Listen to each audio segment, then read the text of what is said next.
Age before beauty. No, not age. Ace. Ace before beauty. No, Ace before beauty. I don't know. I like that one. I thought that one. So sometimes when you do it like that, yeah, before beauty. Sometimes when you do it like that, it needs to be beauty for the beast. That's what it needs to be. That's what I should say. Next time, maybe I will say that. Beauty before the beast.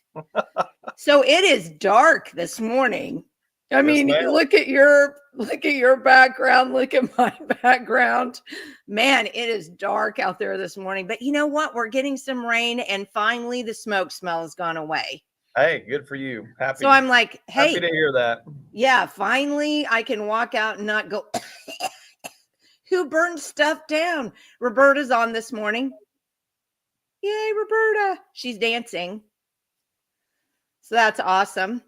So anything exciting from you today, this morning? Anything? No, nothing, nothing major. I mean, outside of markets being in upheaval and all that good stuff. But I was gonna say, you're not gonna say anything about the 2,000 point drop or whatever it was yesterday. Good morning, Lisa. Well, we could go on for a lot. I mean, I like Trump with a lot of things, but I don't want to get on I don't want to, not on today's show. I don't want to talk about all the issues I have with him financial. I don't like the tariffs. I don't think it's that. I don't think it's going to do what they think it's going to do. We can go into that. You know, I'm a macro guy, you know that, but we'll save all that for another day. But don't worry, the market, there's a couple indicators I look at, which is the 10-year and the strength of the US dollar. Both of those are going down, which takes risk off the market. If it was going the other way, then yeah, I'd say we're in some trouble here in the short term. But heck, it's almost a good time to buy. Not financial advice. But I'll tell you what I'm doing. We're getting ready to start buying pretty serious here in the office. Then after we get off today. Morning, Denise. After we get off today, you and I, we're going. You're gonna give me all my financial advice. Yeah. You're like, yeah, no, I'm not. Sure. Okay. Remind Michael to show his shirt at Show's End. Might as well just do it right now since we've got Jason on. There we go. This is in honor of the great American patriots. Yep. Don't tread on me. Yep. And we need to have a discussion about that one time, and the flags and all of the things that are out there that I think people don't know about, because what if people don't like that flag, and we don't know the history of things. That's the problem. People don't know the history, and they don't even want to find out. Well, yeah, on purpose. I didn't even have my mic on, but on purpose. And I'm glad we have the guest we have today, because this kind of education is the most important. I mean, literally, I think we've completely lost our way when it comes to knowing the history, the real history of this country, and why we have the freedoms that we have and the rights that we have. When I was in high school in 1978, 78 through 81. I really honestly do not remember learning any history or civics or anything. I know we had an Oklahoma history class, and our teacher, I'm not being facetious about this at all. Our teacher had like a nervous breakdown and like did things like locked herself in a locker. I mean, it was not good, and she left. And so I never even got any. I think they counted that as a class, and we had some substitute come in and kind of teach the rest of it. But it was like, that was what I got for history. That was my whole history. Oh, that's surprising.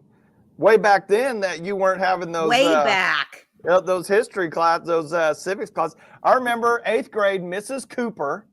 Mrs. Cooper was my 8th grade teacher. She taught us civics, and she decorate the whole room with all. I mean, it was. I enjoyed it. I really enjoyed it. Yeah, there we go. This is where I learned my history. Yeah, I learned it right there, and I had somebody tell me about that book. I saw our guest. He's smiling. I hope that's smiling. We'll have to ask him when we bring him on. But I found out about this book, and every time I show it, I'm like, it's not like I did not read this book.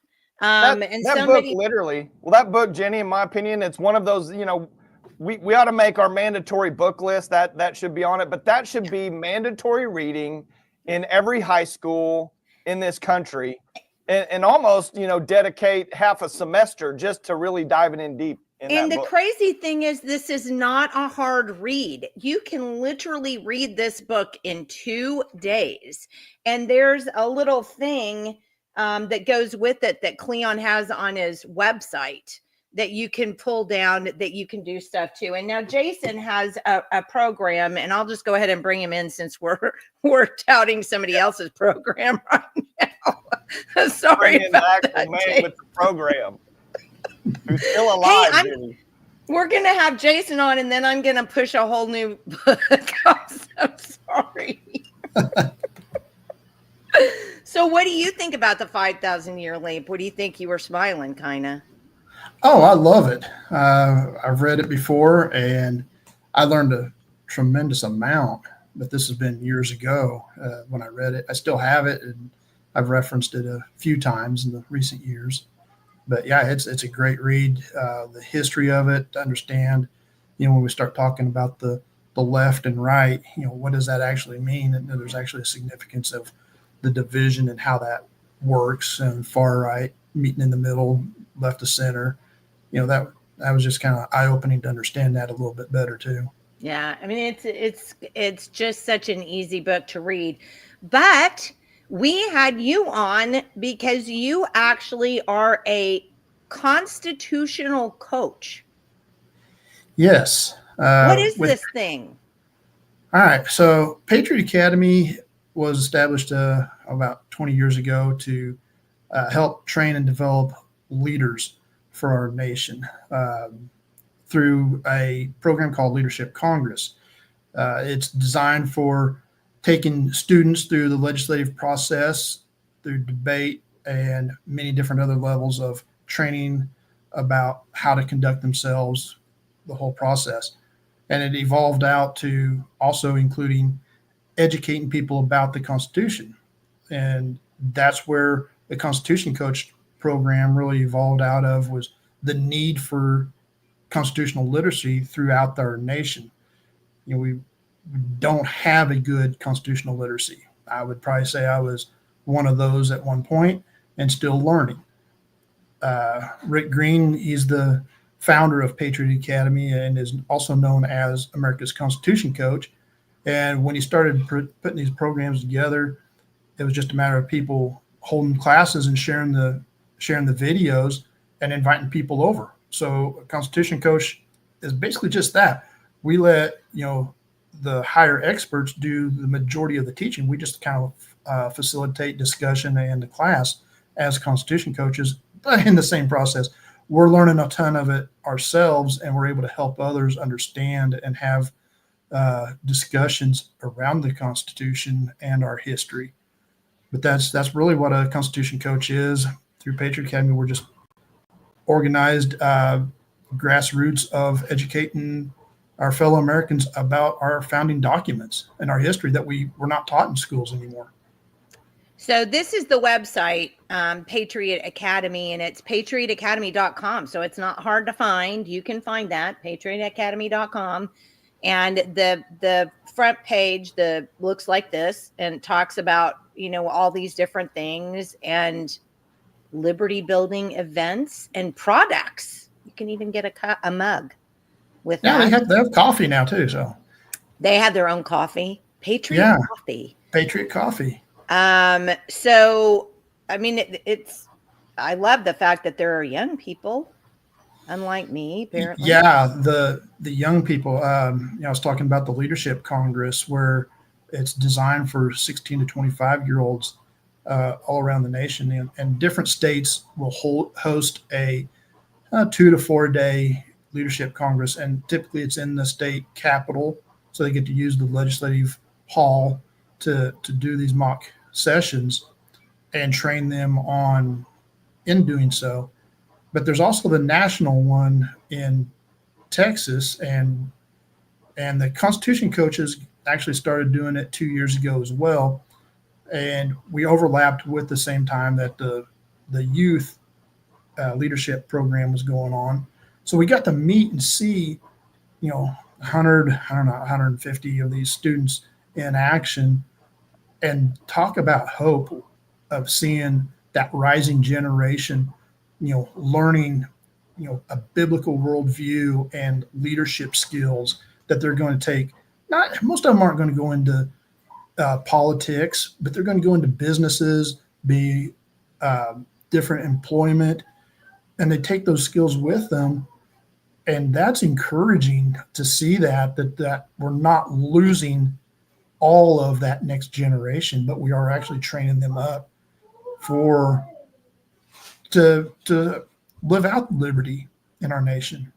Well, I love what's on. This is from the website. It's at the bottom of the website, and it basically just talks about what the program is about. So it says receive leadership training in 3 specific areas: philosophy, principles, process, and personal skills. And then the philosophy is our society lacks basic civics education and understanding of values that made America the most successful nation in history in 5,000 years, right? You learn to analyze through the lens of these liberty principles. And then this is what I love. I mean, limited government is the first thing up there, then individual liberties, and then free enterprise. And I'm so excited to see all 3 of those things, because I don't honestly, when you go talk to some legislators, and these are the people, that write the laws that affect what we do, their understanding of the Constitution and limited government are very limited. Yeah, it is limited. And when you start reading the legislation that they're proposing, it's even more questionable then. You're focused here on what we call the LIFT principles of limited government, because government can be, we talk a lot about it, size of government being large or small, but that doesn't necessarily define what limited is. You can have limited with it, which is within their jurisdiction, the authority that we've given them, versus a large government being like national defense. That is a proper role of the federal government.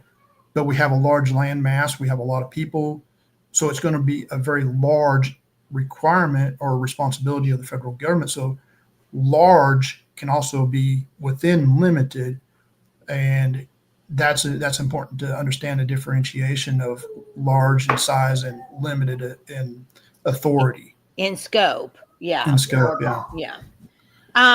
So if people, because I kind of want to get this up front at the very beginning part. So if people think, gosh, I'd really like to do something like this, because I'd like to be able to explain to people, because I think Oh, and I see. I didn't go down far enough, did I? Timeless truths. Yeah. Lift. I get it now. Okay. If people want to do this, how do we get them? And we'll say it again at the end too, but how do we get them hooked up with you so that you can, so they can get hooked into this system and start learning for themselves? How do we do this? Well, they can contact us directly, or sign up to be a coach or a host. You know, it's free access to having all the training videos. Attend a biblical citizenship in modern America class or a Constitution Alive class, and see what it's all about in learning stuff. And then once you start learning a little bit, you're like, oh yeah, other people definitely need to hear this. But you can definitely contact us, join our class. We just got one scheduled starting Monday, May 5th. It's going to be an in-person and online streaming class. Oh, wow. Okay. So I do both. My wife helps me with that. She does a great job of helping in those areas. But it gives opportunity for people all across the nation to join us when they can't just drive in and do it in person with us. In person is definitely more fun and enjoyable because you get to have a lot of discussion. But a lot of people garnish plenty of information, joining us online. And okay, so here's your email, and I want people to write down your email, and I'll put it back again. I'll start so I can bring it back again at the end. But if you would like to reach out to Jason and get involved in this class, just give him a buzz. I mean, send him an email, and he'll send you back information and help you, get yourself into a class. Yeah, that email's coachmentorhardaway@gmail.com for people that may just listen and not watch the okay. Video. Thank you. Coach Mentor Hardaway, all one word. Yeah. Well, I want to say, Jenny, also just how important that constitutional literacy is. I mean, I have 5 kids in school, and I can tell you my kids, outside of me talking about it or helping them or teaching them in one way or another, they get nothing about the Constitution or rights or liberty in any capacity in school. And that's Edmond Public Schools, which is, supposed to be this fantastic school district. But I'm telling you right now, there's no constitutional literacy in any point. And on top of that, when you were kind of talking about the business, putting these people out in business, having trainings, look how important it is to have people that know the Constitution, know about liberty and freedom in a business situation. When you have things like COVID that came along, that literally just, if you had a workforce of people that were educated in the Constitution, I guarantee you that business would operate completely different. And in the scope of these larger corporations like Boeing and places like that, where it's massive DEI and all those programs, a workforce of constitutional literate people would eliminate that kind of stuff in those corporations. I guarantee you. It would have made a huge difference, I believe. Well, I want to ask you this. How did you decide you wanted to get involved in this? I mean, well, about 4 years ago, I think it was the fall of 2020 or just started 2020. We had the Grady County, Oklahoma County Convention, and I showed up for that. It just happened to be the convention. I didn't plan on it and was by default the precinct chairman and didn't know what that meant either. But I went home and I was like, all right, I guess I'm in politics. I'm a precinct chairman. Got to figure out what that is. And now I don't even know what the Constitution says ultimately. So I sat on and, kind of figuring out what each of those were, and happened to go to an event in Oklahoma City where David Barton was speaking, and I saw the Constitution Alive video series. And then I also had heard and knew about the Founder's Bible. So I bought both of them there on the spot. And I went home and watched the Constitution Live, and I was like, wow, I didn't know that about the Constitution. I didn't understand it. It was just eye-opening to me. So I started inviting friends over and started leading into just the natural class that I didn't even know about. So once I learned more about Patriot Academy and all the classes and options that they had, I was like, well, heck yeah, this is needed. I'm going to jump all in on this and start pursuing this as a I guess, a Constitution coach, whatever that meant at that time. And it was just that. It was just hosting class, learn with them as I went. And in that process, it just kind of grew. And I got married in that first year to my wife, who surprisingly actually went on a date with me to my first class and helped me with it. So it was a match made in heaven for sure. She loved you even though you were a geek. Yeah, she loved that part of it. And then about a year ago, they started a new program of the Coach Mentor program, and we were honored and selected by Patriot Academy to represent Oklahoma and Arkansas as the state coach mentors for all the other coaches in the states to help them. Wow. With different issues that they may have, help them get information on the website, how to set up classes, what to do. And it's just because it's just growing faster and faster. I think when I first became a coach, it was maybe around 17,000 coaches nationwide, and we're up to 30,000 now. Well, that's good. And we have the goal of hitting 100,000. That's going to have a huge impact on the culture of America overall once people start learning and what the Constitution says. Well, I want to throw something up here. Okay. Hold on, Lisa. I'll get back to that one. I wanted to do this one. Stephanie Davis says, we've been doing Constitutional Live at our church for the past 6 or 7 weeks. We're almost through the series, and it's fantastic. Really worth the time to attend these. David Barton and Rick Green are great. So, yeah, there you go. You got a testimonial first thing right there. And Lisa says, I don't remember taking any high school civics or constitutional literacy class, even back in the late 70s. We did have to take PE all 4 years, though. I remember that, Lisa. And that flag football training I got sure does come in handy these days. Especially at the legislature where you go, you get to argue a bill based on flag football. I totally am with you. Roberta says, let's have a conversation about why an education bill on tracking children is being heard through the A and B committee, because the second part of this bill creates a line item for the cost of the tracking system, whereas Dodge. And we'll talk about that more in a little bit. I mean, because I had somebody else throw something else up about that bill. But I think part of the reason why I threw Roberta's comment up right now is if we are able to go to legislators and say, we don't want a bill tracking our children because we have a Fifth Amendment, we have a Fourth Amendment, we have a First Amendment. These things mean something. And let's talk about, you tell me as a legislator, how are you shoehorning this desire and to take data from children and do that? How are you shoehorning that into the Constitution? So I think it's probably a really great moment for that to jump off onto. When you get this training, do you see it as valuable to be able to discuss this stuff with our legislature using specifics? Yeah, when you can go to a legislator and have a bill in front of them that they're trying to pass and talk about those lift principles that you showed a little bit ago, and then identify. All right, yeah, but anyway, there's all 4 of them there, and show them that, hey, this bill is actually infringing upon the First Amendment rights that are identified, the Second Amendment infringement upon gun ownership and the right to bear arms.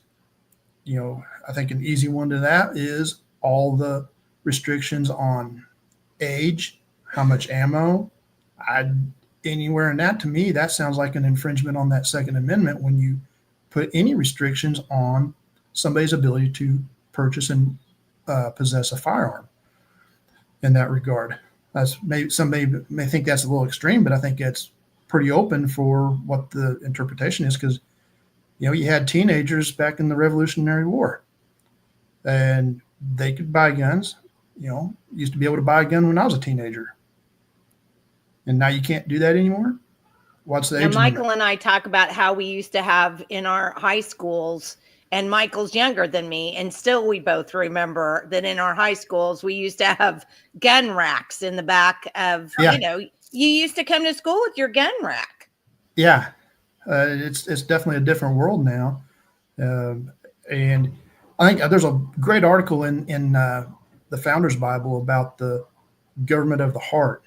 You can only legislate so much on morality, but there's got to be a change of heart. It's where is the heart of man and the evil that protrudes from it, and how do you rein that in? Well, the only way you can really rein that in is you have to stay in the Scripture. You got to know God and Christ as our Savior. If you don't know that, then that evil continues to protrude from within, and then you live that out.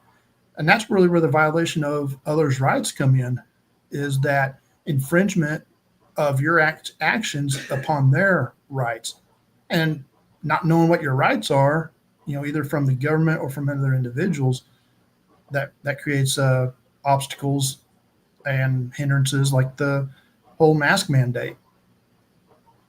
Well, I've got there was a comment here, and I do have kind of a similar question. Why do Rick Green and Barton say Constitution rather than constitutions, plural? The federal only has derivative power from states, and states are only trustees. So let's talk about that. I mean, I think that's one of the things about the Constitution that we don't talk about very much, because we all like to say the Pledge of Allegiance and use the word indivisible in there, like it's an okay word to shove in the Pledge of Allegiance. We are divisible. We are 50 states. That's the way 50 sovereign states. 50 sovereign states. We should be. The federal, the founders never envisioned that we would have one massive government. The Constitution was supposed to be to protect people from the government, because they didn't want a big overarching government. And yet now that's exactly what we have, even though states have their own constitutions. Do you guys go over that and explain that in the class? To a small degree, because most of it's just the basic entry level understanding of the federal Constitution. And so we need to have an advanced class then, Jason, is what you're saying. Yeah, there's definitely, different levels, and advanced would be, I think where that would lead into a lot more of that deeper discussion. But to Riley's point there on the different constitutions, we got to understand where we were, almost 250 years ago. We were 13 colonies, which were 13 individual nation states. And they each had their own constitution. So yes, there are multiple constitutions because each individual state had one. They coalitioned to form a United States in the federal government, giving limited authority, limited jurisdiction of powers, and laying that out in the U.S. Constitution. And it also retained many of those powers. What's not given in the U.S. federal Constitution, the states retained, or the people retained them. So it's very specific on what power was given, and everything else is retained, and it's non-exhaustive as far as what those rights are. Well, I think that's a big thing that people don't understand. And I'm curious too, having not taken the class, do they refer at all to the fact that law schools now don't teach the Constitution? They teach case law. So we're not even doing what the founders wanted us to do, which was to take these laws, go read the Constitution, say, okay, well, I know this doesn't fit in under number 3, so we can't do that one, right? It doesn't work that way anymore. They say case law. And for those who don't know, what case law is, it's I've taken a case to court. The judge made a ruling, and now we're taking the judge's ruling to decide the next case, not the Constitution. That's that's where we are right now. Yeah, I think an easy example of that is used in the class is talking about the separation of church and state. Most law schools don't, they address it, and the students, actually many Americans still believe that separation of church and state is in the Constitution, and it is nowhere in the Constitution. So there's a misleading in that. But yeah, they do address some of that stuff on the surface. They're just trying to get through everything in the Constitution. They don't focus a lot of time on every subject area. Well, Stephanie said there's one complete lesson on the judicial, and it's really good. And yeah, when you're talking about I don't remember what class that is. You're talking about the myths of the judicial branch. Yeah, that's really good. That's where I learned a lot about it, and it's extremely applicable to today's situation with everything that the Trump administration is facing with these rogue judges that are making decisions outside their scope of authority. Making up decisions. Yeah, making up decisions. What shall I say today? Let me consult my feelings. I don't like Orange Man, so I'm going to rule.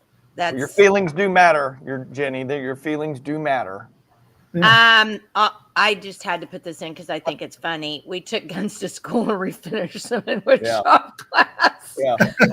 Well, and I've told you before, Jenny, me and my buddies, we had all our shotguns in the car. We used to just skip lunch and we'd go out in the fields, because I lived in Guyman, so it was like a 2-minute drive to get out, Okay. into the fields. And we just drive out there. If we saw, a pheasant or something, we just pull it right out of the car, shoot right out of the car. Yeah, I graduated from Texoma, so I know where Guyman is, and it's a lot of open field out there. So he also says this, because John's an educator. Your rights and liberties have been stripped away in many ways, even more so when it comes to going to meetings, for you're told you can't speak or are limited to 1 to 3 minutes. Then you can only speak on topics on the agenda. The local elected are stripping everyone, in my opinion, to keep you from going to meetings knowing you have no voice. And I think it's really super important that we even talk about that, because when you and I talked about you coming on the show, I said the one thing I really want people to get out of today more than anything is that the Constitution is not dead. The Constitution is not malleable. The Constitution doesn't blow with the wind. The Constitution doesn't determine on how a judge feels on the day that he sits down on the bench.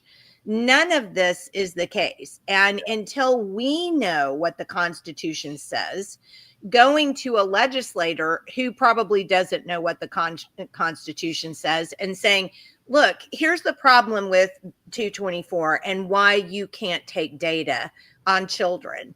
And I know what ends up happening, is that they say, okay, or whatever, because so many people don't even care about what the Constitution says. They feel like it's a guideline, or they don't even really have to deal with it because they were elected to do what the people want. And so just because they're elected to do what the people want, that means that they don't have to follow the Constitution. And so what I really want to hear you say is that these classes, and tell us how these classes can help us go to those legislators. I mean, I guess I keep saying it over and over again. We could probably say it over and over again throughout the whole show, but I know that people poo-poo the Constitution anymore. But unless we learn it and we teach others and we teach our legislators, we're never going to know anyway. I think that goes back to understanding what the Declaration and the Constitution, the relationship that they have, in that the Declaration of Independence laid out grievances against the King of England at the time for violating all the rights that the individual liberty that the colonists had. They were God-given rights. And in doing so, they declared our independence from Britain. But it doesn't go far enough when you just declare what those oppressive tyranny acts were, you actually have to address them. And so the Constitution follows through and addresses, all right, we're not going to allow this to happen. We're not going to allow this to happen, this. So it addresses all those grievances. So you can't have the Constitution without the Declaration, and the Declaration is really nothing without the Constitution overall, because they're so co-independent. And we hear all the time that we're a democracy. Well, we're not a democracy. That's a mobocracy that leads to dictatorship. And like our founder said, a democracy will always commit suicide at some point in time.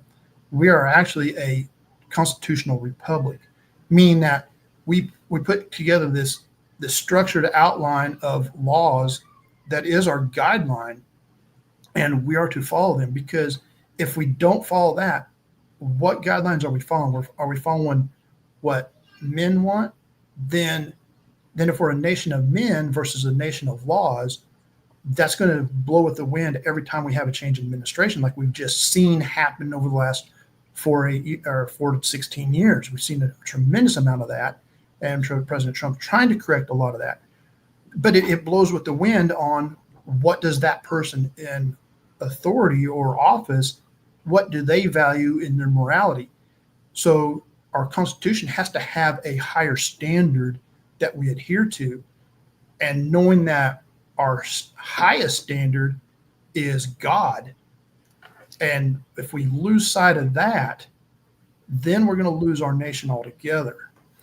And I'm going off on a tangent maybe a little bit here on what your ultimate question was, but how do we follow into that guideline of adhering to the Constitution without knowing it?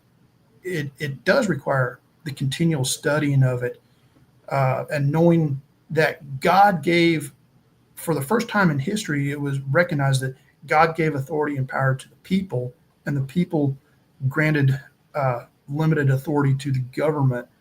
And that is the unique difference of what the United States is versus all of history, because it was always the king assuming the power directly from God and then granting power to the people. That's the entire world history up until 1776, when we said, no, we're not. Oh, wait, except for right now, where we have a King Stitt who likes to do that. Yeah, so there's definitely still a lot of that. Yeah, we are reverting, Jenny. Yes, we are reverting. But it comes down to understanding and knowing what our rights are, and that our rights do come from God, not from government. Because if government grants those rights, they can take those rights away. And there was a lot of discussion of the founders, and some of them actually refused to sign the Constitution because it didn't specify enough limitation on the federal government until they included the Bill of Rights. And the Bill of Rights is really a restriction on government versus the people having to ask permission. No, we don't have to ask permission. We already have permission. That's our God-given rights. It's the government is restricted from infringing upon those rights. So we got to understand how to look at the Constitution in that regard. And then how do we talk to legislators and knowing, hey, you guys work for us, we the people. Even at federal level, state, local, you're working for the people. And I think we heard a gentleman down in Texas describing, and I think it's the best analogy is that this is not my state Senate seat. This is God's. I've been granted permission and honor to sit here to serve the people, and if I dishonor that, I don't deserve this seat. If I assume that seat is mine, then how easy is it to replace God with yourself? You become God by saying, I have the answers for the people, rather than God having the answers for everybody. Or the people having the answers. Or the right? people having the answers, yeah. Because the people have the answers, and the people always are going to have the answers, because it's government of the people, by the people, for the people, not the Unless the government people of don't the know. king, by the king, for the king. Right.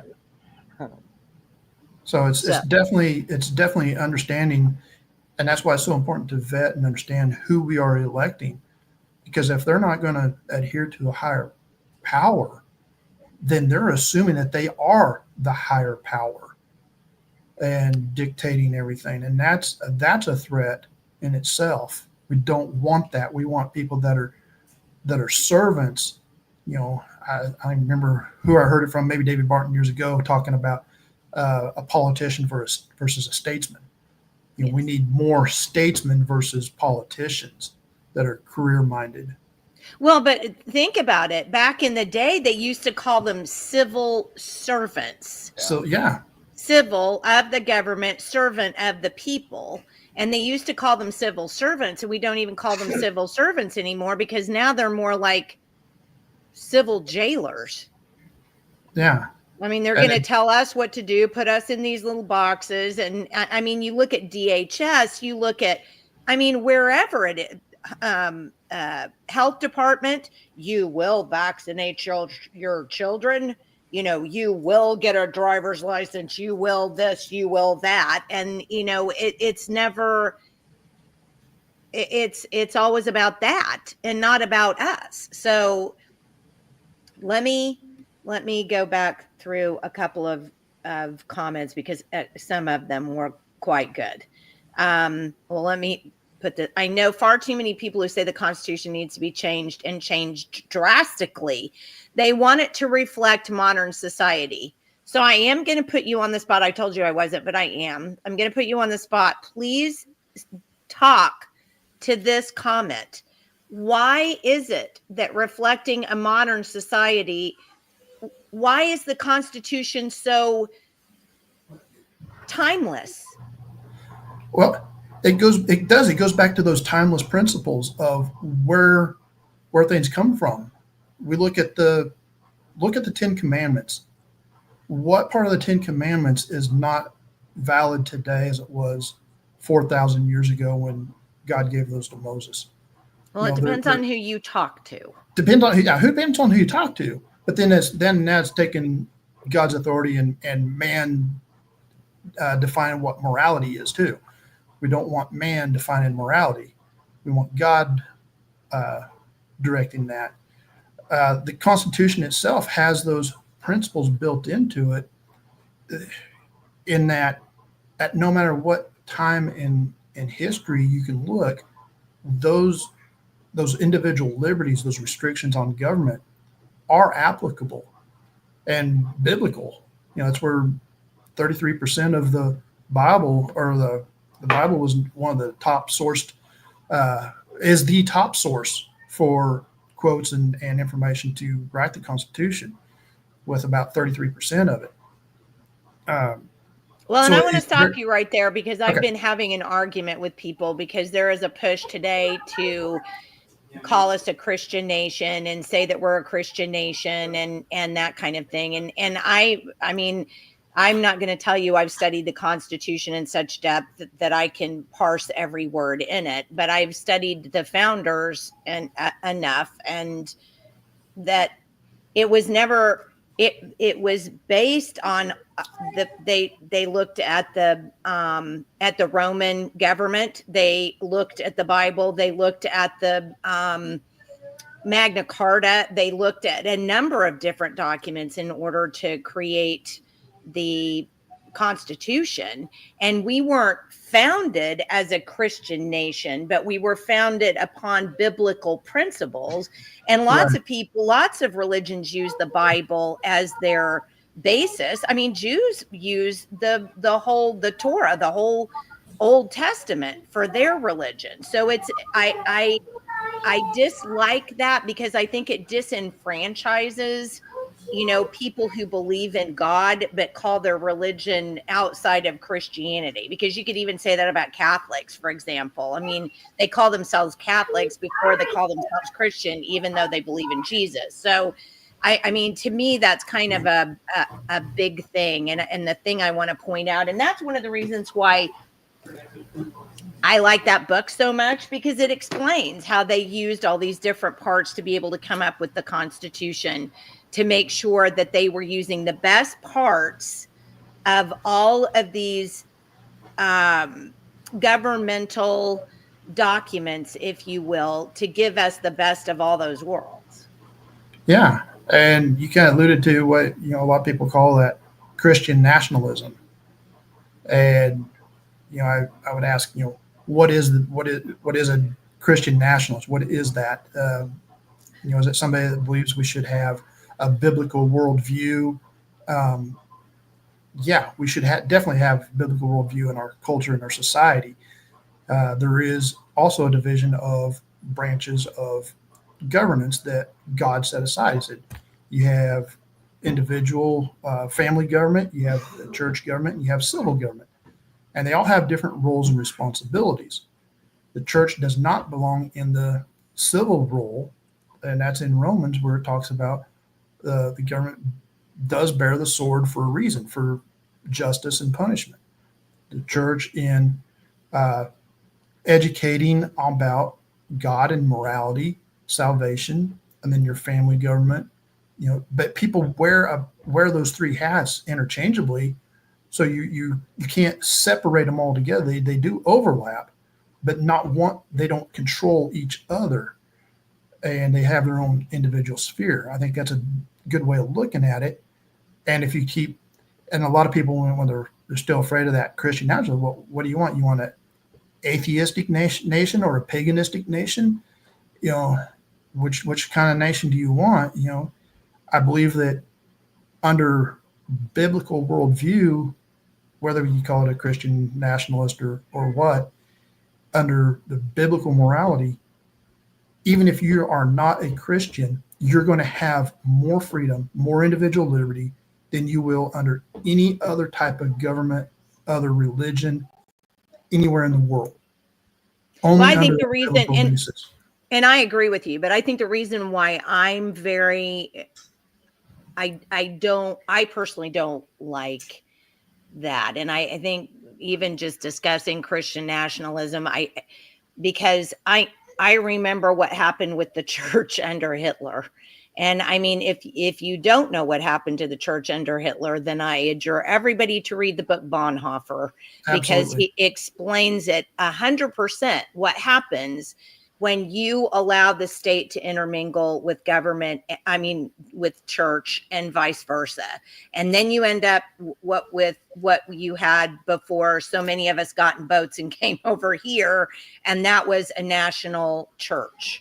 And we don't want a national church. We're not the Church of England. We don't want the Church of America. We don't want that. That's why we left. And when the state controls the church, and I'd argue that we already do, because we give them a tax break, so, and a tax break is the state controlling the church.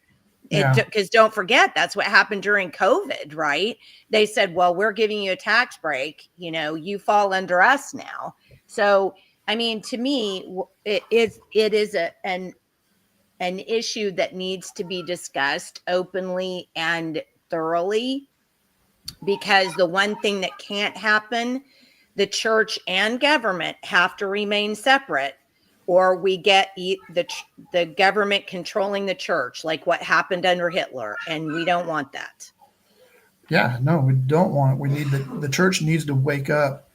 Overall, there's a lot of awakened churches that teach biblical scripture, yes, but there's a lot of woke churches too that teach unbiblical doctrine, and we need to get the churches back into teaching proper scripture in fact of what is the role of the church, the role of government, the role of family government, and what does that look like from the morality of that God ordained those to be? Because if we don't have that morality, then it blurs all those lines. So the church has to teach that morality, and if they're not standing up against the moral issues of society and telling, no, this is ungodly. This is wrong, especially speaking of the transgenderism, the critical race theory, the whole LGBTQ. How to treat other lifestyle. people. Yeah, How you gotta you learn how to treat treat other people, but Yeah. you can't just continue to allow lies and deceit of what the truth is to permeate everywhere. The church has to stand up and say, no, this is wrong, and we will not allow this lie to continue.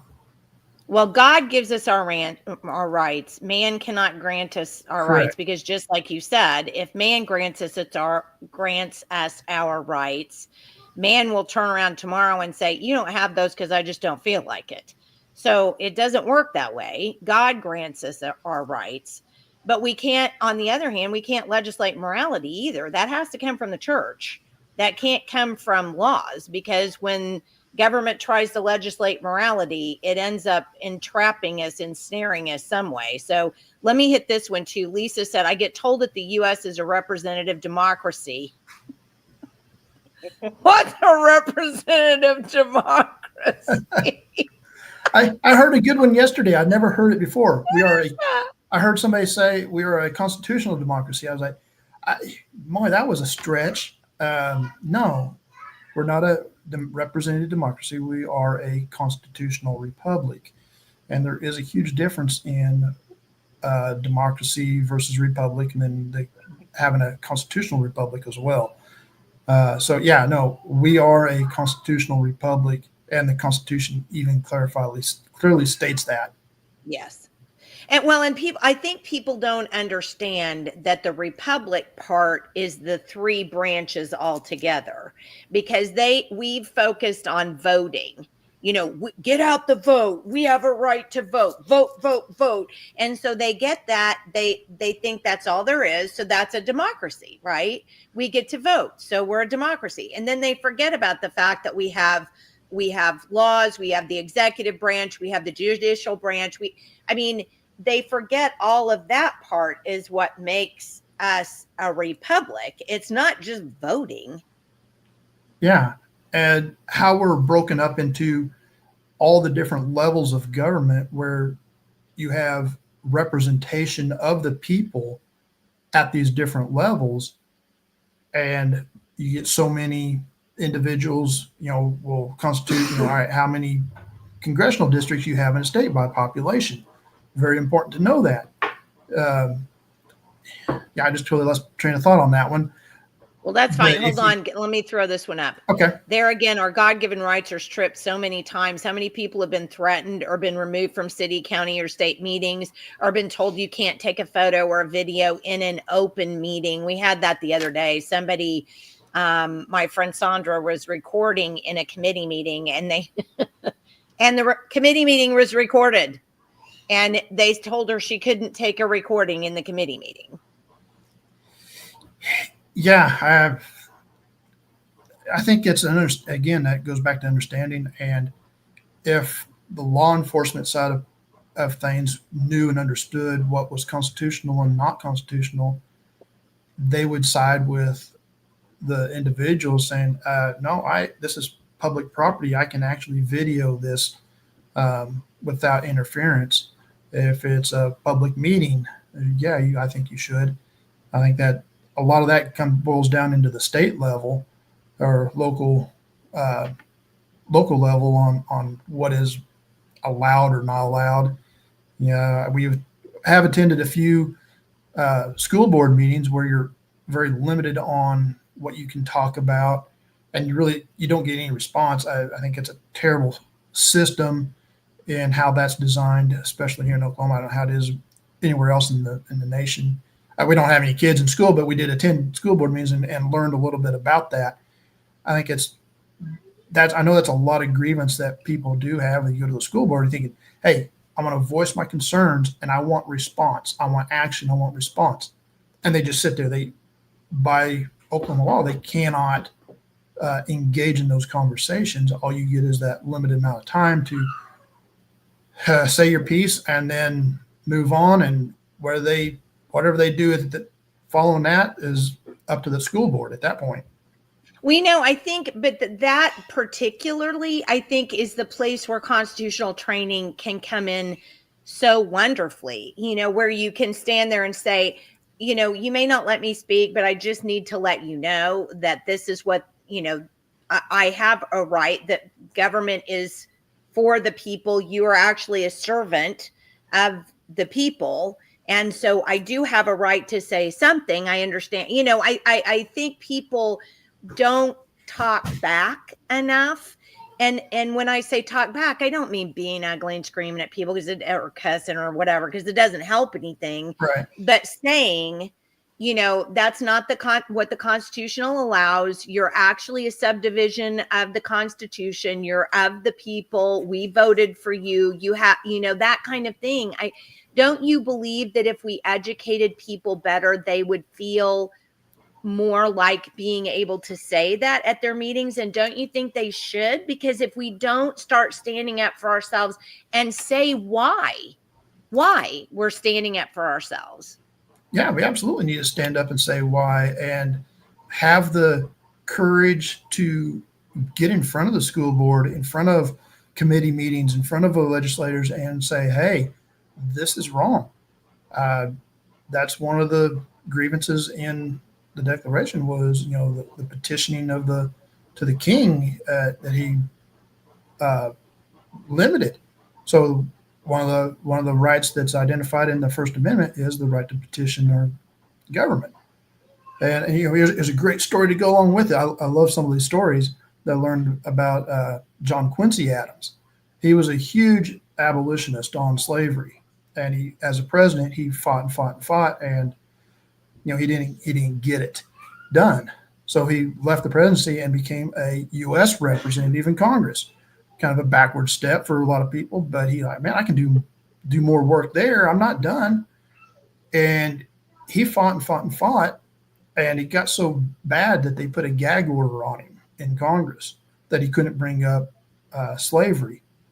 Well, he also believed in the right to petition. So when people would come to him to petition for slavery, it's like, all right, I'm gonna honor your petition. And so he would take it to the floor and say, I got a petition here of advancing slavery.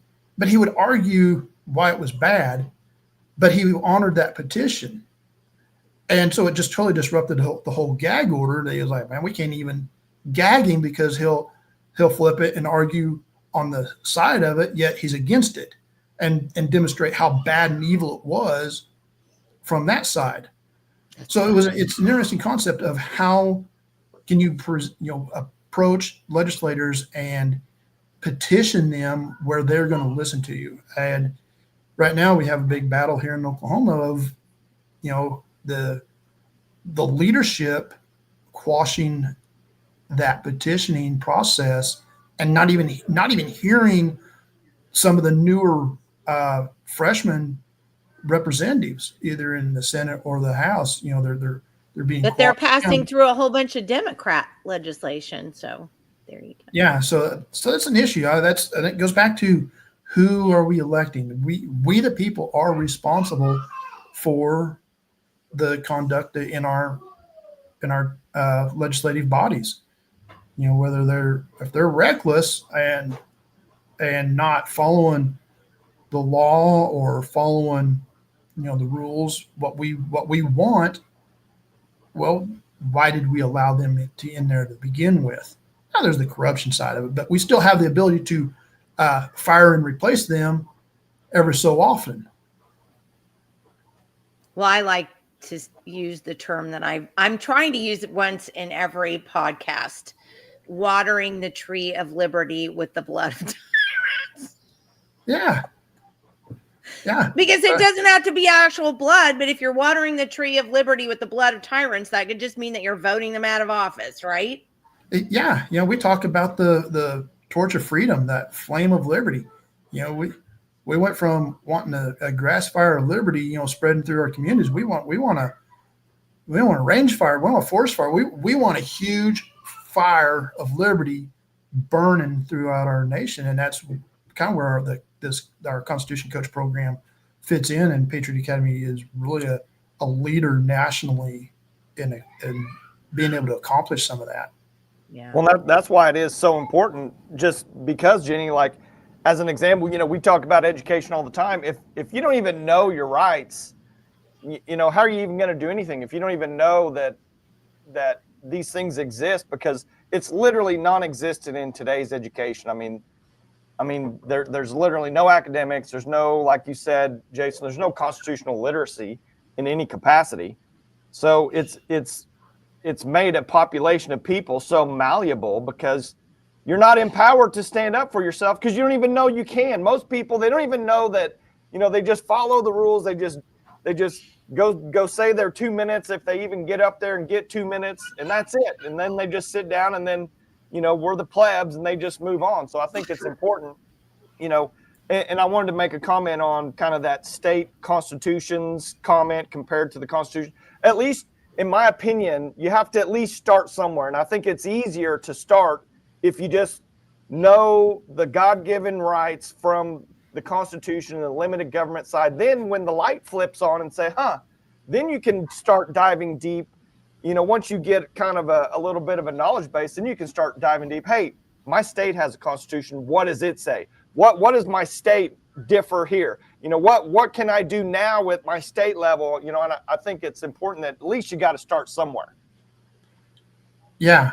And knowing that a lot of the colonial constitutions, you know, they took a lot of that stuff and incorporated it into the federal constitution because they liked the concept of it. And a lot of it was, you know, already they were sermons. You know, the pastors were preaching on a lot of these issues for decades before the Declaration was written, before the Constitution. And so they had that ingrained into their minds of what these rights and these freedoms were and what they meant. So it was real easy for them to start pulling those into the Constitution of the states and then the federal Constitution when they finally wrote it. Well, I'm going to hit a couple of some of the comments because we've got some nice comments in there. Okay, One good. of them, we'll have to do this on another day, but there is nothing in the Constitution that allows for religious charter schools. I mean, there's nothing in the Constitution that says the state has the right to give. So we need to nullify that argument right there because there isn't anything that addresses that. I think it's in our state constitution, for example, it says we shall not do that. So again, then you have to decide, you know, are you not even going to pay attention to your state constitution? And if you don't like your state constitution, then it needs to be repealed or redone or whatever. But, you know, that's another thing that just really gets under my skin. You can't say, well, our state constitution sucks and this is what it says, but then we're not going to follow it because we're going to appeal to the Supreme Court to get them to have our constitution say something that it doesn't say because of an idea that they have of the Constitution. So, you know, parents should be able to give their kids any education that they want. And the Constitution supports general freedom, and that's it. But I think what we're getting into what we're having a problem with that we don't understand, and that is that the Constitution is about the government. It's about protecting the people from the government. It's not a thing that allows people to do anything. People can do whatever they want. It's a restriction on government. Therefore, nowhere in the Constitution can it say the government shall pay for a private education for some fill in the blank person. It doesn't work that way. Right. So, and there you're talking about the Article 1, Section 8, the enumerated powers of the federal government. And nowhere in there does it identify expenditure or a Department of Education. Now the federal government can encourage, and they have in the past, they encourage the different levels of education, but to fund or dictate through a Department of Education, that there is nowhere in there giving them authority to do all that.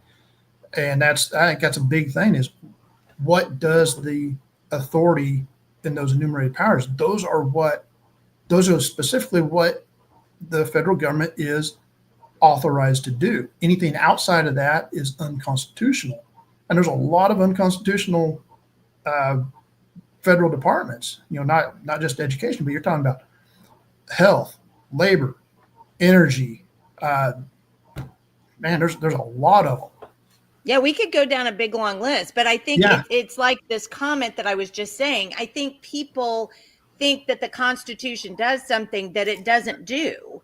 And we don't understand the Constitution well enough to understand that the United States Constitution only protects the people from the government infringing on their rights. It doesn't give them the ability to be able to spend money on this or we're completely wrong about how the Constitution functions. And that's where we need to stop and back up and refocus on what the Constitution does, because we need to be using that Constitution to bind our government all the time.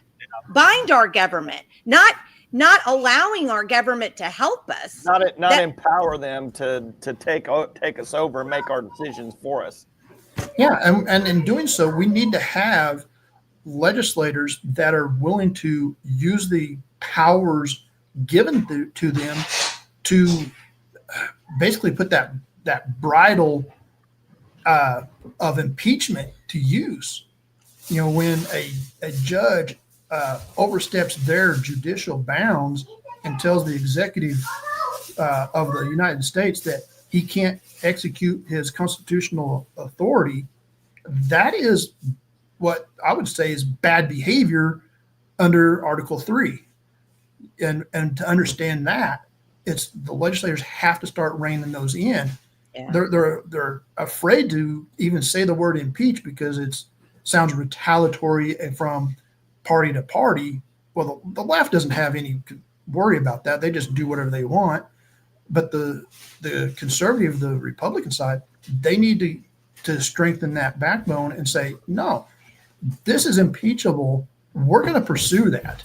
Yeah. Now, whether the Senate convicts and removes them from office, that's a different situation. But at least we stood our ground and we did what our jurisdictional authority gives us to do. Yeah. Because otherwise you lose a lot of that checks and balances on what the three branches have. Yeah. Yeah. Amen. Okay. So this is a great comment. The beauty of the founders' idea is that they work beautifully, even for those who don't believe in God or the Bible at all. And that's what I was trying to, say, because I don't want to focus so much on the Christianity or that people don't understand. Hey, it doesn't matter. It works for you anyway. There's a higher power. I don't care what you want to call it. And it's not man who does that. It's the higher power that does that grants us our rights. You can't tell me as a man that you can take my rights away. They weren't yours to take. Yeah. So if you violate my rights, now the civil government has jurisdiction to punish you for that. John says, vote. That needs to be taught in school too, and why you need to vote and how it's a privilege to do so. And I tend to agree with John, because I think we tell everybody it's your civic duty to vote. And then you have a bunch of people who go in and go, oh, look, I can bubble in this. And then that one, oh, look, I can make a pattern with all the bubbles. I don't see how that's helpful. It's a lost understanding and power that we the people have is that responsibility. It's actually our duty to vote. And we just got done doing a class on elections, and it covers a whole variety of the issues, from the types of government to our constitutional republic to the whole election process that we have, how it affects the nation locally. But then it also really dives into the Electoral College and expressly how unique and significant that is. And we don't fully understand all that and even going back to the enumeration of what we call the Census Bureau, having the census done and an actual count of how many people we have in a state determines what our congressional district is and how many representatives we're going to have representing our state at the federal level. It's very important. And if people aren't willing to engage and report that to the Census Bureau, then we have a faulty representation. Now, they're already skewing that in the fact that, illegals are being counted, but also now the Census Bureau also does these massively invasive questions that are outside their scope. All they need to know is how many citizens do you have living here? That's all that's constitutionally authorized for them. When we get back to that, people are probably more willing to engage in those counts and surveys. So we got to. And it's interesting that It's interesting that you say that, because we were selected for one of those invasive surveys this last time, and I put the number of people that we had in our household, and then I wrote down the part of the Constitution that says what the census is supposed to do, and I actually wrote that in there and I sent it back.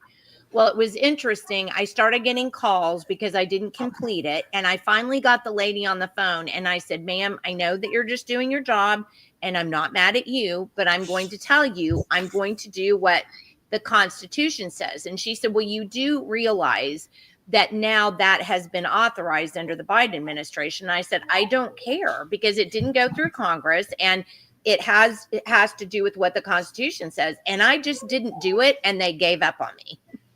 Yeah, we had the same thing. Basically, we just they actually called and my wife, she had to tell them, like, no, you don't have the authority to invade anything on this. This is all we're giving you is, you have my phone number, but you're only getting how many people live here, and that's it. That's all the Constitution allows, and that's all. And they didn't come after you, right? No, they don't have that constitutional authority, and that's you touched on what the Biden administration was doing. The president can't just change the Constitution. Congress can't just change the Constitution. It has to be amended. And for that amendment process, it's not an easy process. The states, you have to have 2/3 of the states that have to approve it. Or is it 3/4? No, it's 2/3. And that's the reason we ratify it. And that's the reason why we never got the ERA, the Equal Rights Amendment. Yeah. That's why we love, why can't her name just flew the coop that did the ERA. Eagle Forum. She started Eagle Forum. Anyway, that's why we loved her, because she literally, all those ladies went to their states and said, do not ratify this. Do not ratify this. And they didn't. And it died. Yeah. It's real important, how close it was to being ratified. And if it had been, how many more restrictions on our liberties would have been infringed. So Roberta says she was asked to leave a floor debate for taking a picture. That's just crazy. And then, of course, we go back to the Constitution allows for parents to send their kid to a school. No, it doesn't. It doesn't say anything about that. And read the Oklahoma Constitution on that. And the Oklahoma Constitution says that we can't send public money to a private school. So let's just at least argue based on the facts, not how we want the facts to be. How did they plan to enforce that rule with Sandra if she kept recording? That's a good question. But then, Jason, that's what you and I both just talked about with this census. Yeah. So don't you think it's important that we help citizens understand that they can civilly disobey? There is a degree of civil disobedience that is required from the citizenry, and fortunately, most of the time we can make corrections civilly and without having that civil disobedience in that regard. But there is a limit of where you would want to go with that civil disobedience, and I think standing there and being able to record sessions, and depending on what the session is, there's some. I don't know the specifics of. Well, if it's a public meeting, but I would think that they should be open to the public at all times. Yeah. in that regard. Yeah. Stephanie says, yes, we have to know the laws and the rules so we can stand our ground when they're wrong. That's why I'm trying to learn more so I can be confident when I see a rule or law being broken. And that's the absolute reason why we need to learn this stuff. Oh, Roberta says nobody reads the Oklahoma Constitution. Understanding that the Oklahoma Constitution has more bearing on daily life would help a lot of people out. Our government was genuinely designed to be run from the ground up. And that's true. I mean, it's true. Roberta, I'm with you. I would love to see an Oklahoma Constitution amendment rather than just a 51% majority, to amend the Oklahoma Constitution to make it more difficult, because so much legislation goes into amendment versus actual legislative body, be it through the people. But if you and it undermines the rural counties. They have no voice in it, because your highly populated counties of Oklahoma, Cleveland, and Tulsa counties, they're going to dictate most everything in the state just on population. So if you divide that out and require that the popular vote be even if it's say a 60%, but you also have to have, what my suggestion was 2/3 of the counties also have to pass that amendment before it becomes a constitutional amendment for Oklahoma. It makes it more difficult to change laws in Oklahoma on a permanent basis like that versus just through normal legislative process. Yeah. Well, and I'm going to bring this one up because I think this is super important, and it's what we talked about early on.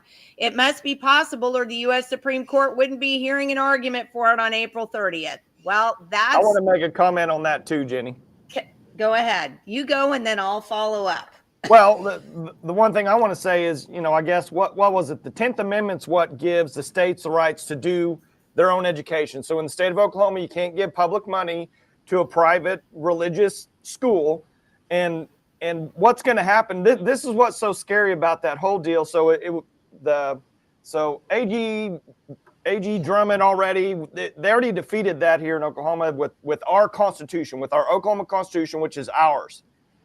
So basically, they're going to appeal that to the Supreme Court of the United States, and they're going to use federal case law to try to override the state of Oklahoma's Constitution. They're not going to use anything that has to do with the Constitution of the United States. They're going to use just federal case law in other matters that kind of, may or may not do that, from some other place.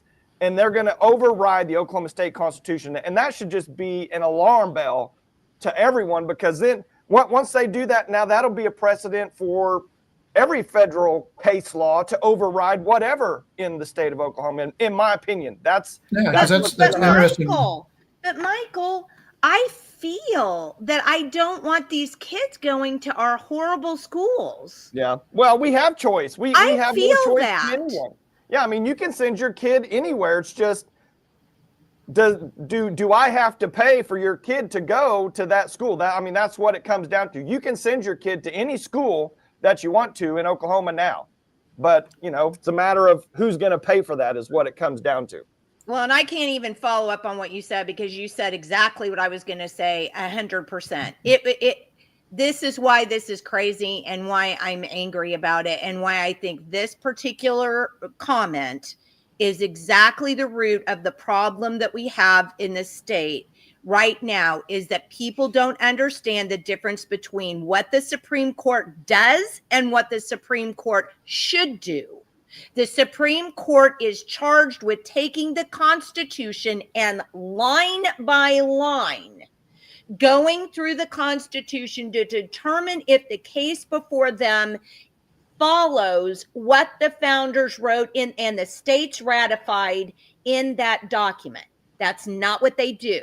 They say, case law John Smith against so-and-so and so-and-so said that they came up with this, and this is how they circumvented the Constitution to do whatever they wanted, so we'll go with that. That's how that works. So no, No, that is Yeah, incorrect thinking. It needs to be put to bed and stopped immediately.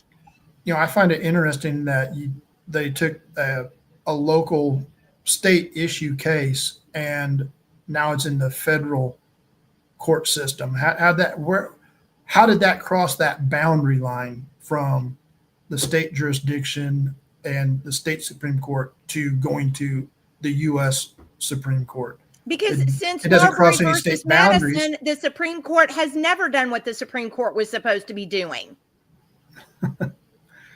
Yeah. Ugh, ugh, ugh.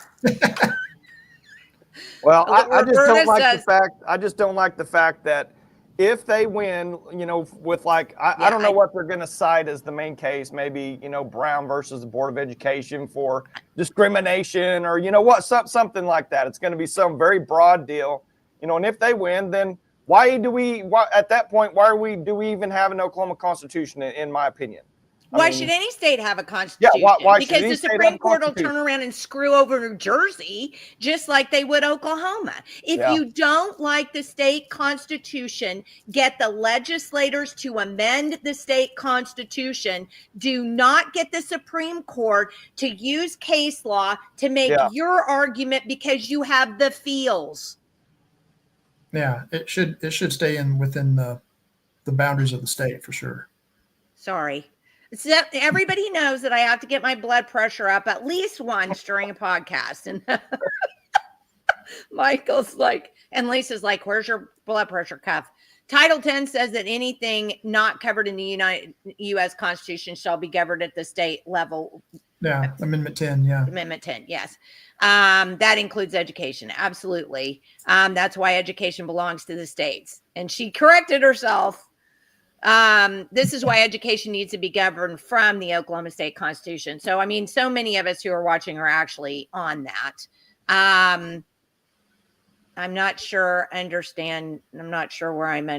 where that's going, but I'm done with that conversation. It's sad when you have 75,000 people in your country. Well, and isn't that the problem, John? Yeah. John, isn't that the problem? Isn't that the big problem? Oh yeah, the voter turnout is very concerning on almost any and every election, especially the off election year ones or special elections. Those are the local ones are probably some of the most important ones, but they get the fewest of all voters. You'll have low percentage turnout. And that does affect you almost immediately. Well, as an example, Jason, the most local, which would be your school board, is something that would affect an organization like you guys the most, because if you had a school board that was active and actually promoting constitutional literacy, you'd have an entire district that was completely different graduating seniors. Yeah. And so that's, going back to, my whole story of becoming a precinct chairman and learning what that meant. I had to actually study and figure out. Everybody said that the precinct chairman has probably the most powerful political position because you have that influence in your community. It's like, okay, I'm not sure I've lived up to that part of it yet, but anyway, I did finally understand that the voice of the people is the strongest locally, and that means your school board, your mayor, city council, county commissioner, all the county sheriff, all that stuff. And if that voice from that county level expands out, now you have an influence on multiple counties and throughout the state. Now your state has a voice, and then the state has that national voice. But it all starts on that local level. So if you're neglecting everything locally, your voice is being basically it's not even there, and something's going to come in and fill that void, and it's usually what we don't want, because power is going to assume itself wherever available, and that's what we've seen from the church not standing up and speaking, from people not participating in local elections. You're you're getting moms, waking up to what was really going on in the schools. This, think that's probably one of the good things that happened from the COVID event was parents woke up. We saw what reality was, and now they're starting to trying to work their way back in and take control over this again, where we should have more say in it. But it really does. It comes back to that local voice, and then expanding out from there. Well, and I'm going to jump off on what you said too with this. So John says you can disobey, but you'll be removed. But here's the point of that. Until we actually are comfortable enough to be removed because we've chosen to stand on our rights, nobody else is going to do it, because we talked about this before, what leadership means and how leadership matters. And if somebody sees you standing up and saying, I'm sorry, I mean, it's a public meeting, and, I have the right to be here, and I can record if I want. The state is recording. If I don't do that, then everybody else is going to see me not doing that. And everybody else is going to say, oh, well, it must be okay then, because everybody's doing that.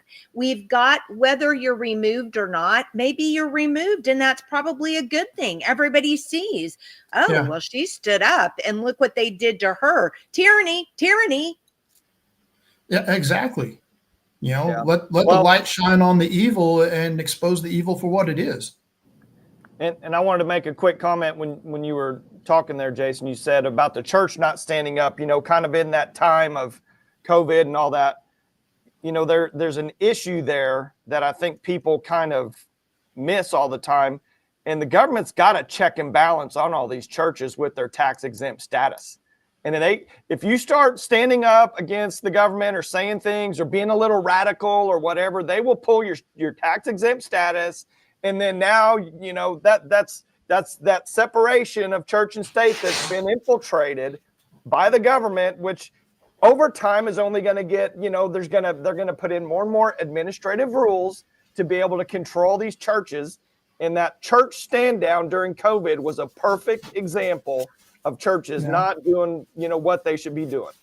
But there's a lot of churches out there that are actually intentionally violating that Johnson Amendment and being proactive and engaging in political discussion and saying, hey, IRS, we just crossed your line. What are you going to do about it? Yeah. Because they need to, because the IRS can't do anything about it, because the church, the pastor, they still haven't lost their First Amendment right of free speech. And so they want that to happen. Yeah, but, and this is where we're kind of going with that whole school thing. Your First Amendment right to free speech is independent of your state government paying you to have that. Yeah. And that's where we get all mixed up with this thing. And that's where I want to be 100% crystal clear with. Yeah, they may be standing up and saying, IRS, sue me for, they should not be taking money from the government, period. The government should not grant you the right of free speech by allowing you to have a tax break. It doesn't work that way. That's not the Constitution. You have that right, period. But why would you want to go on your knees, genuflect, kiss the ring of the government and say, pretty please, may I not pay taxes on this? Why would you even do that? You should, if what you're doing is right, you should be doing it independent of the government and claiming the First Amendment right if they don't like what you do. But going to them and asking them, Mother, may I please have my taxes back? I think says bad things for the churches in the first place and nonprofits. I don't think the government should be involved in any of that kind of thing. If you want to create an organization, you do it. If you want to be a church, you do it. But I think we're mixing up the right of free speech with somehow we've decided that it's a right that government give us a tax break, and it's not. Yeah, there is no right of a tax break that I'm aware of. To get your free speech or to be able to do, there isn't that. But that's where, some of those churches are just taunting the IRS that, hey, we don't really care what you're saying. We're still going to be the church. We're going to say what we need to say, even if you think it violates that line of political crossover. If you want to try to come to us, you're going to lose that battle in the courts. And it's so they don't pursue it because they know they can't, the IRS cannot win it. And so the church just stands there, and they need to just continue to stand firm on teaching scripture, which also includes, the proper education on what the Bible says about politics and correct. And sex and all of those things. So yes, for sure. But I just think, just like you said, there is no separation of church in the Constitution. There isn't. There's nothing that prevents us. But the biggest problem that we have is if we go to the government and play Mother May I, we're asking the government to do something that's outside of the role. They should protect us by protecting us from ourselves, from themselves, not protecting us by saying, okay, well, we'll give you a tax break. So we've got to put that notion to bed. And because if we really want to be,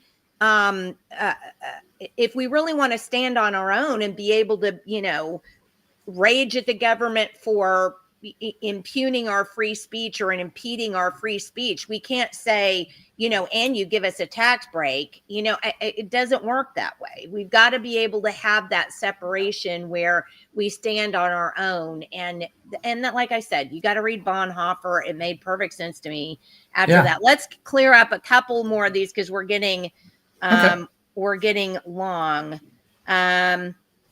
Oh, and I'm just putting this in because we talked about this once. Social experiments have shown time and time again that when just one person stands up for what's right, others will follow, which I think again takes us back to why people need to do your training, Jason.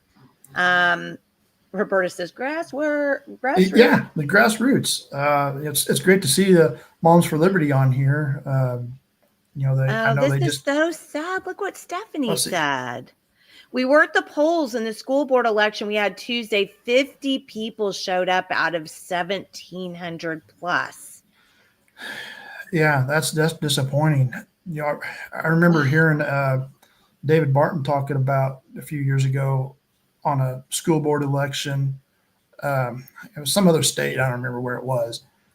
And there was a farmer that was running for school board because he was fed up with all the nonsense that was going on, and he lost the election because he didn't show up to vote himself.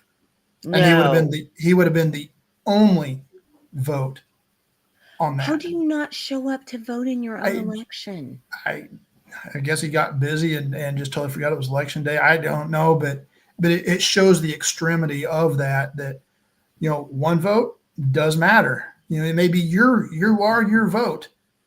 And now they still have, a bad school board member sitting there because he didn't win it. It's just crazy. But there's, the populations, that don't show up for those local school board elections is severe. Okay. So there are consequences. Yes. So I'm going to put this back in for everybody. This is how you get in touch with Jason. If you would like to get in touch with Jason, and so tell them right now you've got a live class and an online class that's going on. It'll be a biblical citizenship in modern America class. It'll be starting Monday evening, May 5th, and it will be in person for those that can join us there at Woodland Hills Baptist Church in Newcastle. But we also stream it live for those that can't make the drive, anywhere from across the state or across the nation. So we do it both live and online.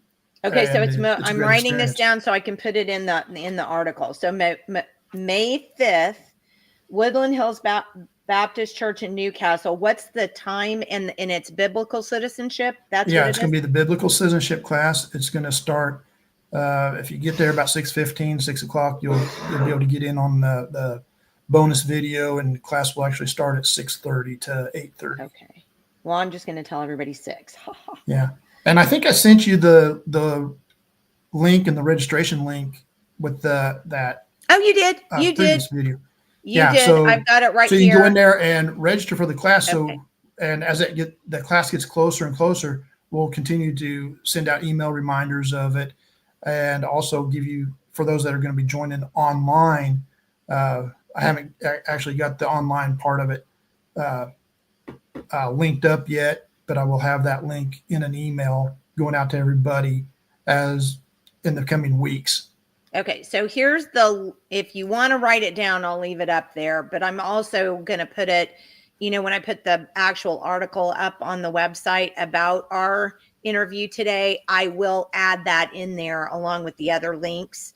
So if you don't get it written down, you're like, I don't know what to do, go to the website, rope2.org, and it will be up there. I'm hoping by the end of the day, because I'm just going to get right on it. And we had some really good clips, I think, for today that will be super handy. And I'll throw those in there along with the information for people to sign up, and we will go from there. Yeah, and you can still email me, and I'll email you the link to it as well. So don't be afraid to email questions or whatever else. Definitely here to help. That's kind of what our role is as the coach mentors, is not just to lead classes, but we also help understanding in a variety of ways. Well, and this is the biblical citizenship registration page on the Patriot Academy. And I don't know what's not showing, because there's a little video if you want to go watch. Reagan Oh, that's why. There's a little video here that you can watch if you would like to. When you gotta play that for him right now. Oh, okay. Well, let's do that. It's only a couple minutes. It's we will pretty close short. out with that. Okay, are you ready? All right. I'm gonna go. Here we go. Ronald Reagan once said, "Freedom is never more than one generation away from extinction." That statement is more true now than ever before. Can you hear it okay? Well, and so many Christians are confused because they're being told things from different people, such as, oh, Christians shouldn't do anything in government, stay out of that. It's not what the Bible says. In fact, we're called to be biblical citizens.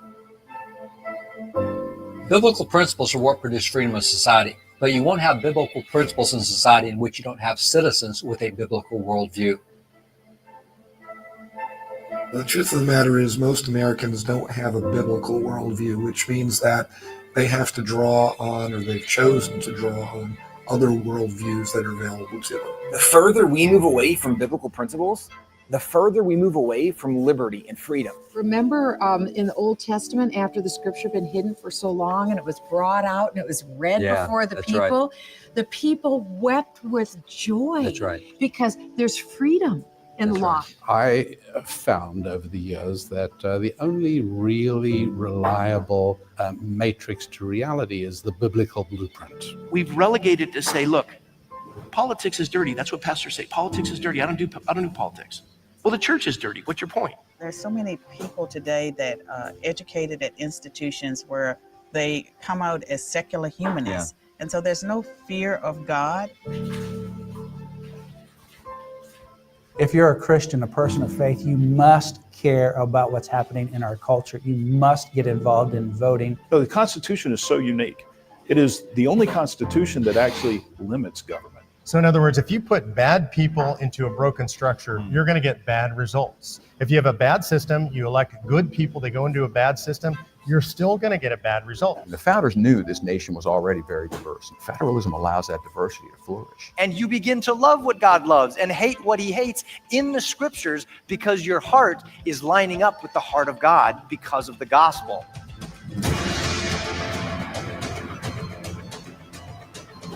It is astounding to me how many people in America have been indoctrinated into a condition of complete ignorance. I think biblical citizenship as a Christian would be stewardship, that God has given us this republic to be stewards over. In terms of actually having a biblical perspective on things, even in terms of believing that the Bible is a trustworthy document to give them guidance for their future, most Americans are not in that place.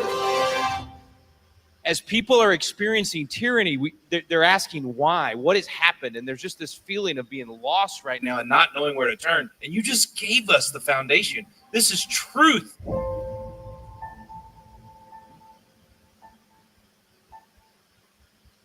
So was that my mic was on mute? Did everybody hear that? I President muted it. Ronald Reagan. Yeah, I can hear it. I muted it for you. Oh, did you? Oh, okay. It stopped the echo about halfway through. Oh, I'm sorry. There was an echo. Oh, you should have just said, hey, just turn it off. Sorry about that. Okay, well, go listen to it for yourself. And as we close out, I definitely want to say, because people misunderstand me and don't really hear what I have to say, and because they're listening to what they're thinking in their head and not listening to what I'm saying.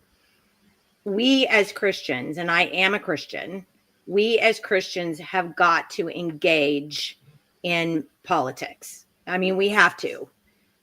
It's the only way. I mean, Moses gave us government. So if you believe in the Bible, then you have to engage. That's what we do.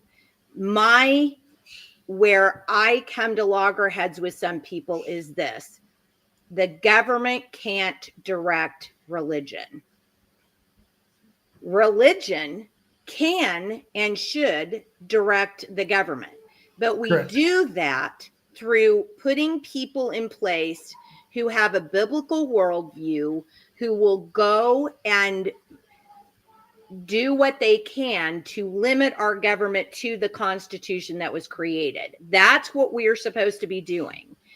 But to take money from the government, which is money from all of us, and put it into a private religious school or give it to a church, or to do that, is picking and choosing religions, which is going to end up getting us into a world of hurt.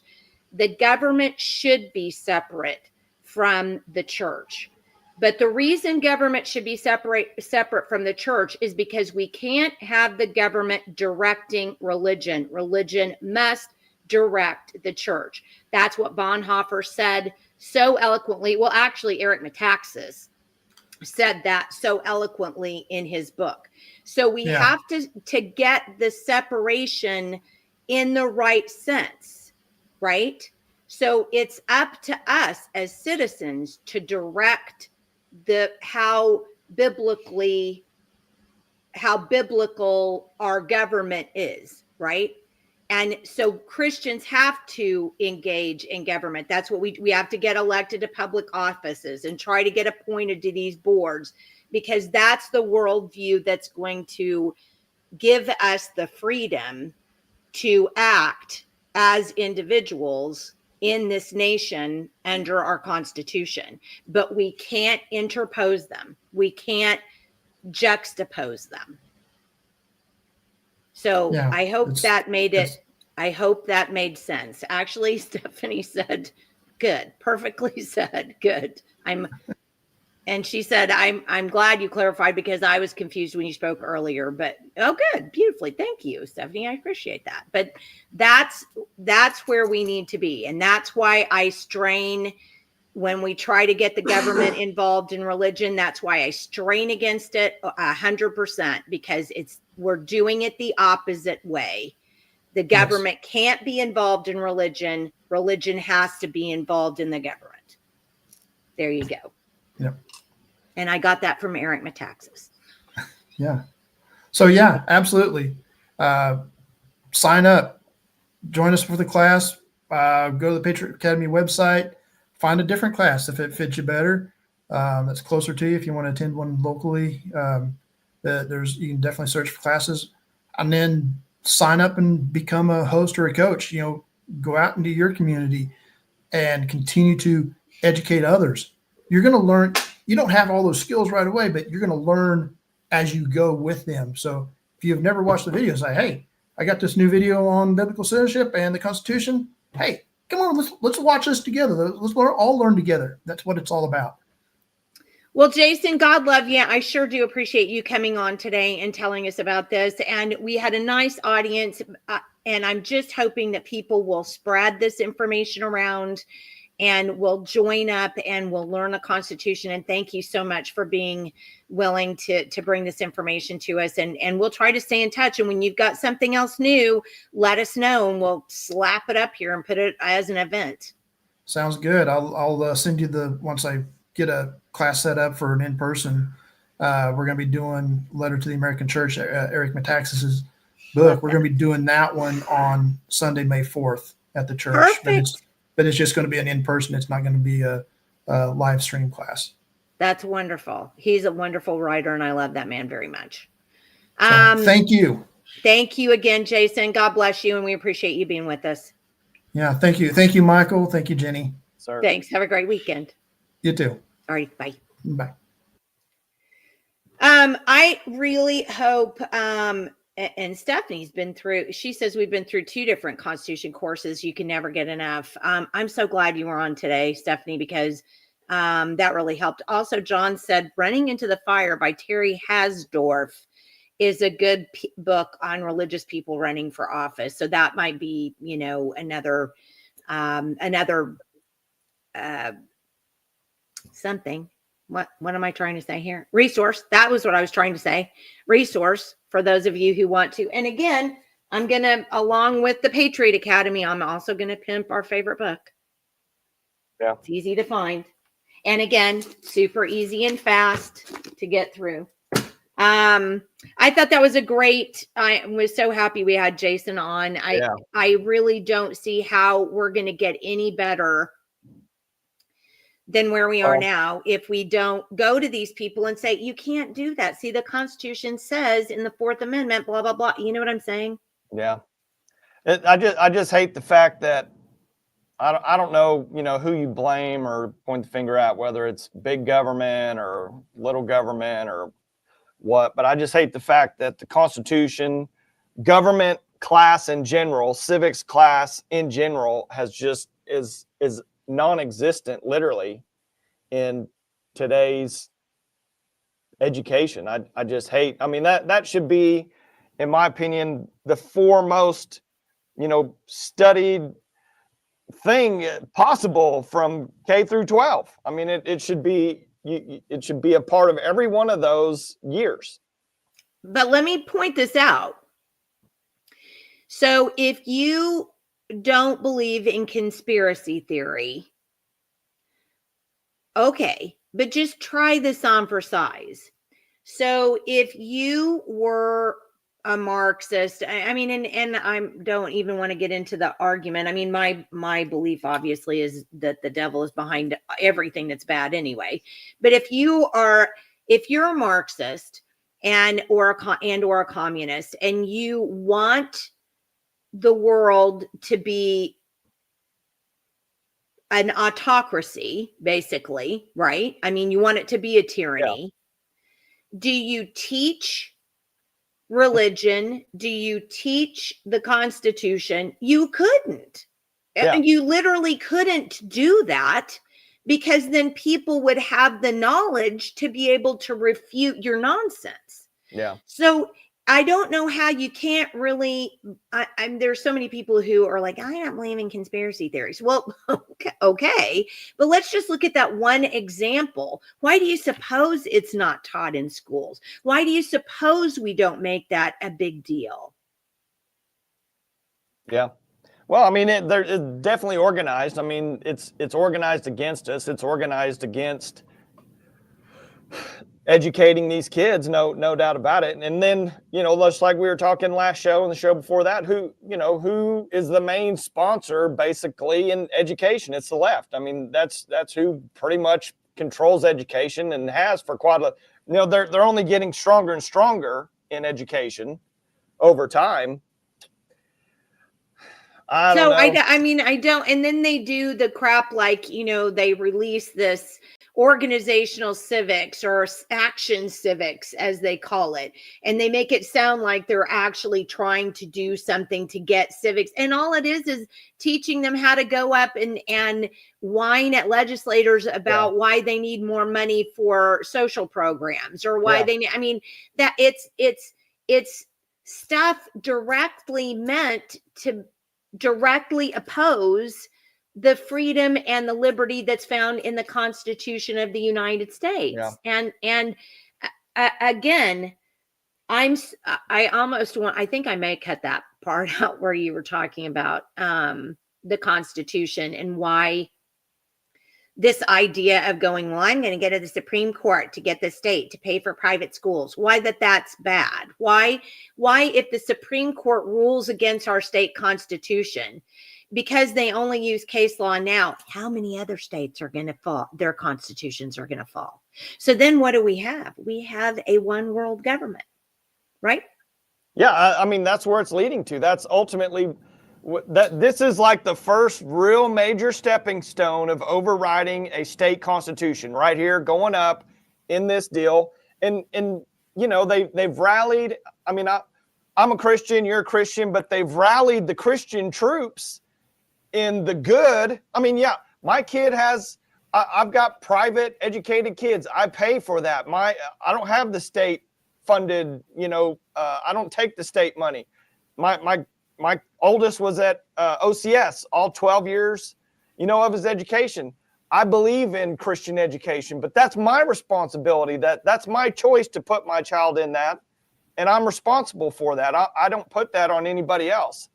And you know, so you rally the Christian troops to say, hey, we want all these kids that are disadvantaged or whatever. They need to have that same kind of education because it costs money.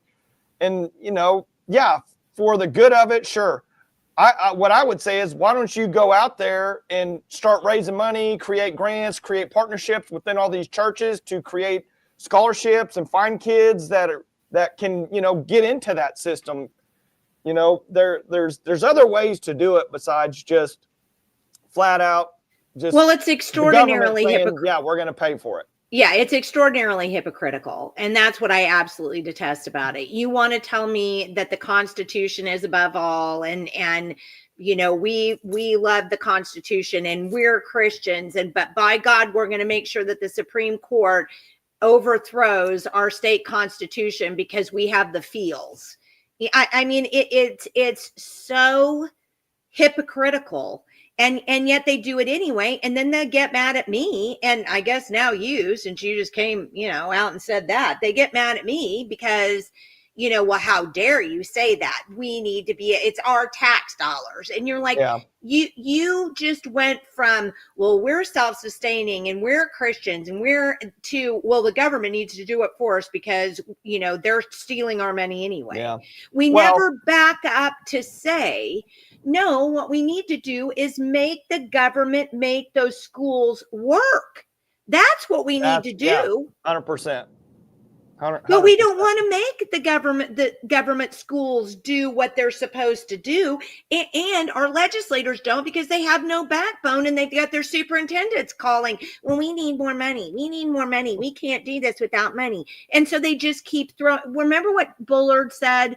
Senator Bullard said he said, we keep giving them money and saying, well, next year we'll get the accountability, but we never get the accountability. Yeah, we just keep giving them money. Well, and I would say, Jenny, yes, that's a portion of that is our tax dollars, but we're so massively in debt in the first place. Whose money is it actually? I mean, the whole deal is such a scam. It's so fake. I mean, the whole money side of that whole deal is completely fake when you're trillions of dollars in debt. And just to put it back in perspective again for the people that are on here, 1 million seconds is like 12 days. 1 billion seconds is 32 years. 1 trillion seconds is 32,000+ years for 1 trillion seconds. You know, that's just to put those numbers in perspective, how big they are.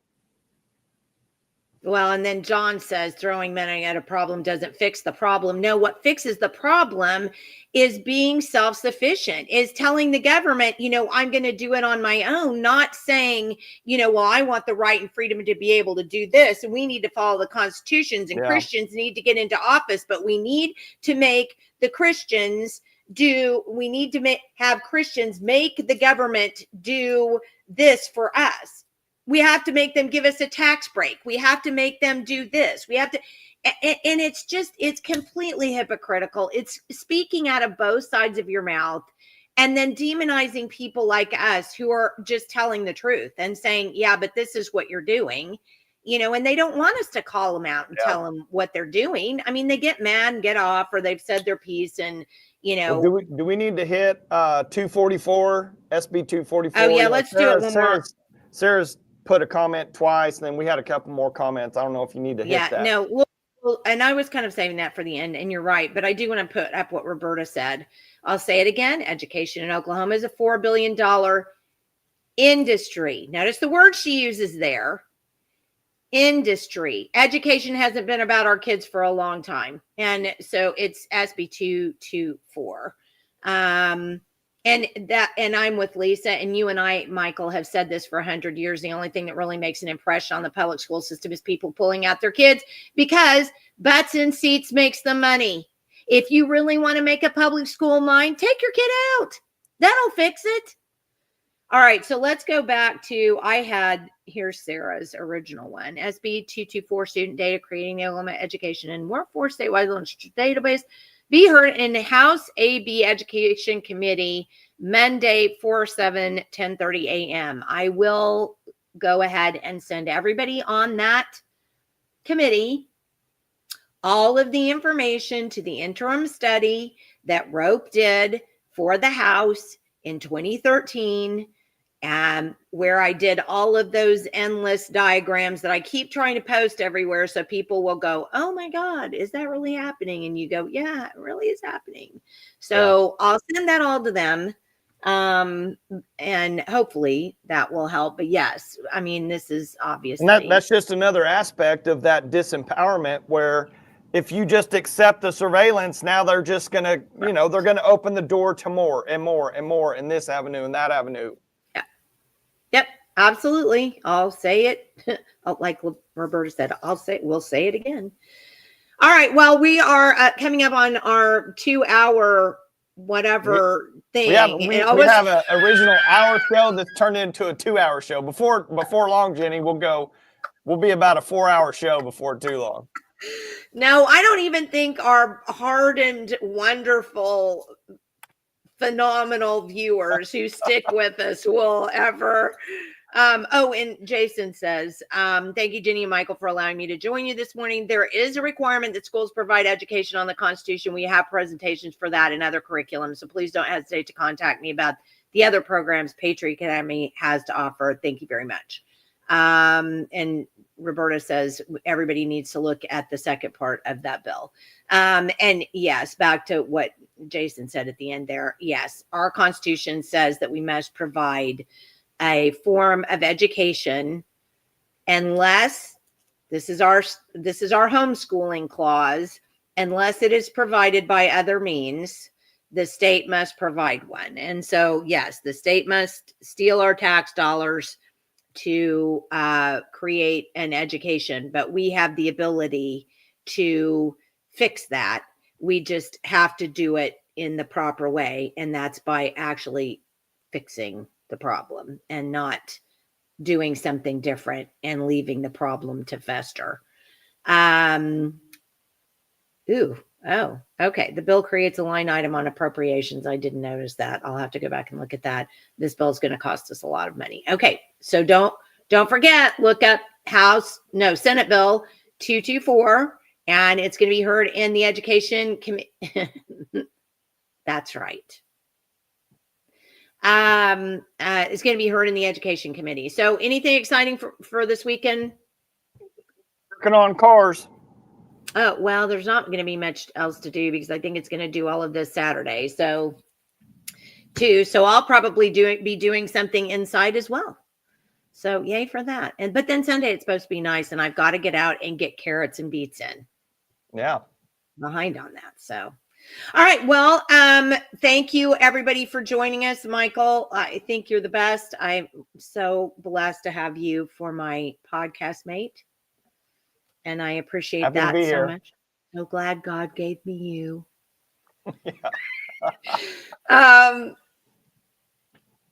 That I cracked myself up so bad with that. I couldn't even think beyond that.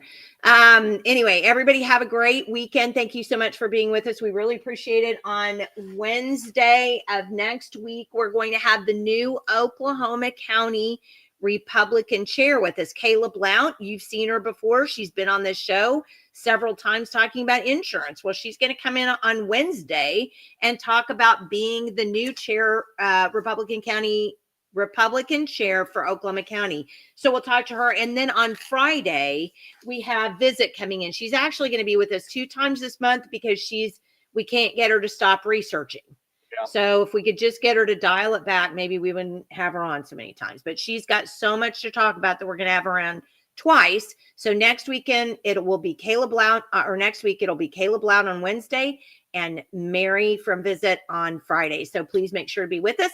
I'll put all that information out. Thanks for being with us today. Please check out Patriot Academy, and we will see you again on Wednesday. Have a wonderful and blessed weekend. And again, thanks for being with us. Bye.